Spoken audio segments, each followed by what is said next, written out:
Hello everybody, this is ManuS and welcome back to the second part of the Flame of Xulta set review. We are on to the time cards, so let's not lose much time. You know the drill.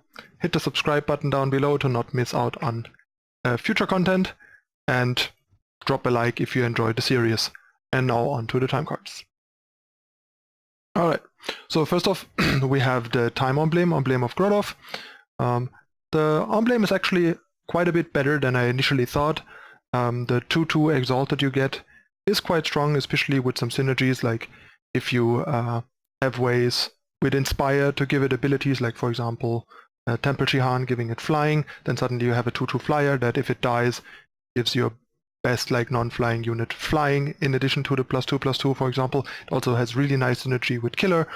Give it Killer, trade with something small, put the Killer Exalted weapon on something bigger, and immediately Killer something else again and stuff like that. So it's one of the stronger emblems. To be fair, they're all pretty strong, but this has a higher ceiling, I would say, than a lot of the others, but it also has a lower floor of just being kind of like an underwhelming 2/2. But on average, I would say if your deck is built with it in mind, it's probably stronger than, say, the fire one that's just like a 2-cost 3/3 and stuff. But yeah, they're all pretty strong. They're pretty great cards in their own rights. So yeah, great in Expedition, great in Ranked, great in Draft, great in any format really. Although in Draft you might not want to pick them that high, but even in Draft, like, they are pretty good units, much more so than, say, Monuments were. So them being power and a solid unit is a great like double whammy that makes your deck more consistent. So even in Draft I can see them being fairly high picks. Next we have Reap. That's kind of an interesting and kind of a weird card at the same time. So it's a 0-cost card that gains 3 health, and you can decimate to gain all 5 influences. So this obviously can be interesting for sort of like a 5-color deck, but having to use an entire power to gain all that influence and a card, and not really getting anything in return other than 3 health, so you basically 0 for 2 yourself, seems too high of a cost for this to be really relevant. And obviously 0 cost gain 3 is not particularly impressive either. So while this card does some interesting stuff, I think in the end it's pretty bad in all formats really. I don't really see this being relevant. Plus we have other ways, at least in Ranked, to gain all 5 colors with Memento Mori. Then we have Hardened Convert. In Constructed, this is pretty meh. Like in Ranked, I think it's too weak. In Expedition, it's a bit better, but even in like sec-oriented Expedition decks, I don't think it's that great. But maybe borderline playable in some variants. Like for example, my Xenon Cultist deck that you have seen me play on stream didn't make it into that, and that tells you something, given that it's a Cultist and the deck has like 8+ cards that make you stack stuff, but there are just too many better cards really.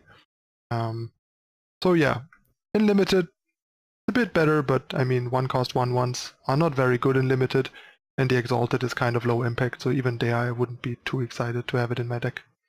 Unless you can maybe buff it with some stuff and get more out of the Exalted. Then we have Arc of Soul, one of the bargain cards, here the time bargain card for cultists. The effect is pretty narrow and not that great. Sacrifice a unit to play a sigil of your choice from your deck, deplete it and gain 2 health. It has some nice synergy, especially in Expedition, with, say, the 1-drop Life Force Cultist. Triggering it, it's a sort of free sec enabler for Slumbering Stone and stuff like that. And it is semi-free and lets you ramp a bit. So it has come in handy there, and it's probably worth putting it in your market in that type of deck in Expedition. Not sure if it's even worth a consideration in most cases in Ranked. And in Limited, I mean, it's just pretty underwhelming, especially as a card just in your deck. So cards all in all pretty weak, but can be a nice market card in narrow cases like the Expedition Xenon deck. Then we have Aspirant's Robes. The card looks kinda nice at first glance. At least that's how I felt about it. But the more you think about it, it's just too low impact. It's kind of like similar to the Exalted Cultist we just looked at, except here you get the +1/+1 weapon and the Cultist at the same time, and you have the option to spellcraft it later to cast Patience, but even that isn't that impressive. So, and the downside is you need a unit in play already, unlike with the 1-drop. But yeah, it's probably a bit better than the Exalted 1-drop, but still not actually really good. In Limited, it seems okay, still not great, and in Constructed it seems even worse, I would say. So yeah, not a big fan in any format for now. Then we have Borderlands Look Out. This is one of the low-key staple releases from the set, actually. First of all, Time doesn't really have many 1-drops. It has Initiate, and the rest is kind of just like so-so. And now Borderlands Look Out changes that, and it's the first really good aggressive 1-drop, other than the Life Force 1-drop that is very specific. And this is usually going to be a 2/3 for 1 at the very least, and often the turn you play it or the first turn you get to attack, especially when you're on the draw. And against a fair share of decks, since there are a lot of 3-faction decks, it's even going to be a 3/4. And if this is a 3/4 for 1, it's amazing. And even a 2/3 for 1 is pretty good.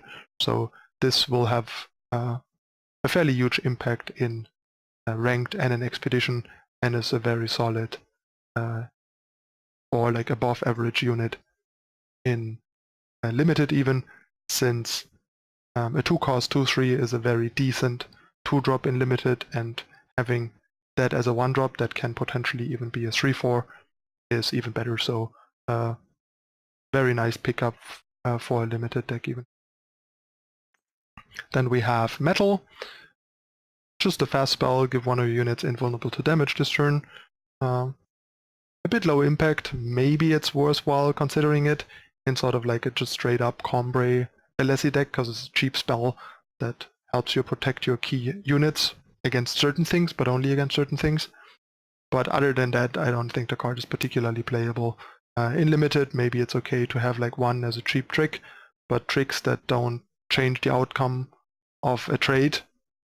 So if you're trading, sure, you're not trading anymore, you trade metal for the unit, but it only works on blocks where trades happen. It doesn't help you win fights that you're otherwise losing, which I think you usually want your tricks to be doing for you to have a wider range of applicability. So yeah, pretty fringe, not completely useless, but not very good in any format. Next we have Xulta Brushfang at Akhirin. The 1 cost 1/2, Mastery 2 makes it deadly, which is decent, and then dealing damage 2 times more turns it into a 4/5, which is where it really shines. The problem is it's a lot of mastery, so unless you have good ways to help it, it's just not gonna do it. So it seems like a lot of work in Constructed. Maybe with Jack's Knife, because then it's like a 3/4 deadly right away, and then attacks and becomes a 6/7 deadly. But that would require you to be in at least Xenon and get enough out of, say, Jack's Knife for that to be worth it, which seems questionable, and only something that seems worse to even consider in Expedition. And in Expedition, the Xenon deck of choice would probably be Cultist, so highly skeptical. In Ranked, not seeing it. In Limited, however, seems pretty decent, especially with some enabling. It can become really annoying really quickly, so it seems like a very solid Limited unit at least. Then we have Chant to Grotov. Each unit in your hand gets +1/+1 and Overwhelm. Not a fan of these cards, spending 2 power and a card without impacting the board, and even having like a fairly high variance on how impactful it's going to be based on how many units you have in your hand, and that also depends on how unit heavy your deck is and stuff. Yeah, you really want your like spell slots in a unit heavy deck to do more meaningful things than that. I think the card's pretty terrible in any format really. Maybe there's some weird combo-y build around type stuff where this matters, but I'm not seeing it. Next we have Grotov Evangel. This is kind of nice actually, because it has charge, which means it fits well into like a charge rod deck, and yeah, it helps fix mana, but I feel like outside of the like Divining Rod charge application, it's one of the weaker ones since the 2-cost 2/2 charge is pretty underwhelming and constructed. In Limited, however, this is a very solid 2-drop, both for the color fixing and just for like being a decent body. Next we have High Prophet of Soul. This card is kinda nice in some way because it is a cultist. It's power ramp, it has 3 health, so it can block some small stuff and doesn't die to stuff like Power's Favor or other like low damage stuff, even Char. And it can ramp further later in the game, but I felt like in Expedition at least, the way cultists should be built, I don't think you care about this card. The curve is not very high of the deck,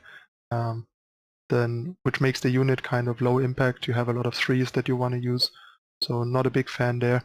There could certainly be like some interesting use of this in ranked, not even for the cultist synergies, even as another option, although in ranked we already have a 2-cost 1/3 that ramps if you don't get the cultist synergies out of, and has shift, so that's a lot better than this. So not sure, like the card's not bad, but it might just be like not needed in one format and outclassed in another,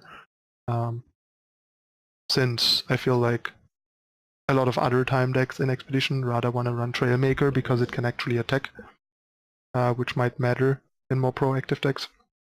In Limited, however, very good 2-drop, I would say. Ramping is nice, blocks most 1 and 2 drops, so all in all a very solid 2-drop in a more defensive and mid-rangey draft deck. Next we have Snapping Hydrangea. We had like similar creatures in Magic in the past, the Hunted cycle, and they weren't very good. This might be the same, although the 2-cost 5/5 is a pretty decent start, although in Magic we had a 2-cost 7/7 trample that gave the opponent 2 3/3s that had protection from the color of the 2-drop, and even that wasn't very good. There's some nice synergy here, like especially in ranked you have Hailstorm, you have Lightning Storm, you have Torrential Downpour, you have no, I forgot the name, like the 6-drop that has shift 3 that deals 1 damage to each unit without flying, which is also legal in Expedition. The other sweepers are not legal in Expedition. So, especially in Expedition where the power level is overall lower, maybe it can work to play 3 or 4 of these and 4 of the shift 3 deal 1 to try and take advantage of this. The problem is every time you draw a Hydrangea and not a way to sweep the tokens, you're not getting a very good deal and make it even awkward for like your other units, causing you a lot of trouble. But at least every time you draw like the 6-drop shift guy, it doesn't really negatively affect you because it's a very solid card, so you're not playing a bad card to make this better, but you might not have enough copies. Like having only 4 ways to deal with the tokens for free is probably not going to be enough to run 4 of these. So yeah, it's probably going to be more of a pipe dream, although it would be kind of cool. In Limited, depends a bit on your deck. If you have some ways to sweep the tokens or make them not matter as much, this might be pretty nice. Since 2-cost 5/5 is pretty big, and it is bigger than the tokens together. So there's that. Alright, next we have Spiketail Akhirin. This seems like it's probably just gonna be a limited only card. Maybe it has some Expedition implications in a similar deck. Like I mentioned earlier, like once again, if you put a Jack's Knife on this and attack, it immediately has Mastery, turning it into like a 4/4 that gives all your other units +1/+1. Seems pretty nice, but once again, it forces you to be this weird Xenon non-cultist deck, which is probably not the best thing you can or should be doing in the format. So that's why it's probably not gonna be too relevant. In Limited, however, this seems like a pretty good 2-drop. It scales in the late game with the ability also making it easier to at least mastery it late game if you couldn't early, and if you get the mastery off, it's super strong. So it seems like a pretty great 2-drop in limited. Next we have Unmake. A nice alternate attachment removal for markets in Constructed, especially in Ranked, but also in Expedition, of course, if you're looking for it. Like if the return part of, I think, Distortion or what it's called, like the 2-cost that kills an attachment or returns an attachment, doesn't do much for your deck. Suddenly you can just kill 2 attachments if it comes up. This is sort of like the time version of Boar in a way. Not quite as powerful, but still pretty good, and it's fast, so allows for blowouts with permafrost and other things. So all in all, a pretty nice tool to have for markets, basically. In Limited, not sure if there's enough attachments in Limited to warrant running something like this as a one-off, but maybe, but not usually. And last but not least, for the first part, we have Eager Offering. It says 3-cost 04, and at the start of your turn you sacrifice it to draw 2 cards. So basically a delayed Wisdom of the Elders that is vulnerable to removal and silences, which especially in Ranked matters a lot more, especially if you are a controlling deck where your opponent has removal that he can't really use well, then suddenly he can, making this pretty bad in Ranked, I think.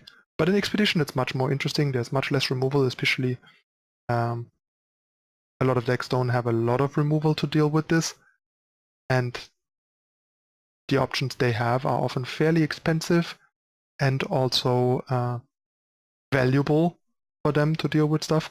So in Expedition this might be a nice option, either in addition to Wisdom in, say, like a TJP control deck, or in control decks that don't have access to Wisdom and want some card draw. I haven't played with the card yet, so I would have to play with it a bit and see if it does enough often enough, but all in all it seems pretty decent. There's not a lot of silence, if any, main deckable silence really in Expedition, so that punishment is kind of gone. No Marshal, no Enforcer, that sort of stuff. That definitely helps. And yeah, a lot of the removal that kills it costs like 4, or at cheapest 3, and only works for like 1 color combination, the Ardent Pot removal. So all in all, it seems like even if the opponent kills it, you're getting ahead on like at least tempo a bit. And in Limited, I don't know, if your deck wants some card draw, this is decent. It even like buys you some time by blocking 1 turn potentially. Overall, interesting card to exist, I would say, for Constructed and Limited, but not like that great. Alright, that's it for the first half of the time cards. I'll be back in a moment with the second half, so stay tuned.